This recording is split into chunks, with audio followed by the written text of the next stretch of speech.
The Wonderful Adventures of Nils by Selma Lagerlöf. Narrated by Robin Nixon. Chapter 1. The Boy. Part 1. The Elf. Sunday, March 20th. Once there was a boy. He was, let us say, something like 14 years old. Long and loose-jointed and tow-headed. He wasn't good for much, that boy. His chief delight was to eat and sleep, and after that he liked best to make mischief. It was a Sunday morning, and the boy's parents were getting ready to go to church.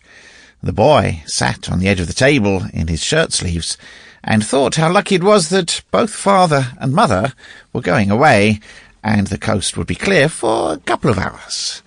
Good! Now I can take down Pop's gun and fire off a shot without anybody's meddling interference, he said to himself. But it was almost as if father should have guessed the boy's thoughts, for just as he was on the threshold, ready to start, he stopped short and turned toward the boy. "Since you won't come to church with mother and me," he said, "the least you can do is to read the service at home. Will you promise to do so?" "Yes," said the boy, "that I can do easy enough," and he thought, of course, that he wouldn't read any more than he felt like reading. The boy thought that never had he seen his mother so persistent.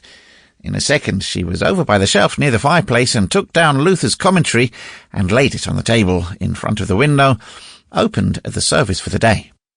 She also opened the New Testament and placed it beside the commentary. Finally, she drew up the big armchair which was bought at the parish auction the year before, and which, as a rule, no one but father was permitted to occupy.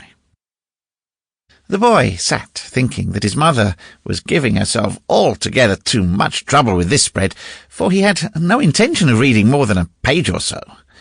But now, for the second time, it was almost as if his father were able to see right through him. He walked up to the boy and said in a severe tone, "Now, remember that you are ready to read carefully, for when we come back I shall question you thoroughly, and if you have skipped a single page, it will not go well with you." "The service is 14.5 pages long," said his mother, just as if she wanted to heap up the measure of his misfortune.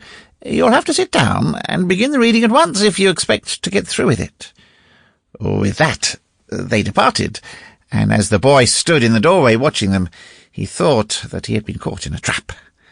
There they go, congratulating themselves, I suppose, in the belief they've hit upon something so good that I'll be forced to sit and hang over the sermon the whole time that they're... Sample complete. Ready to continue?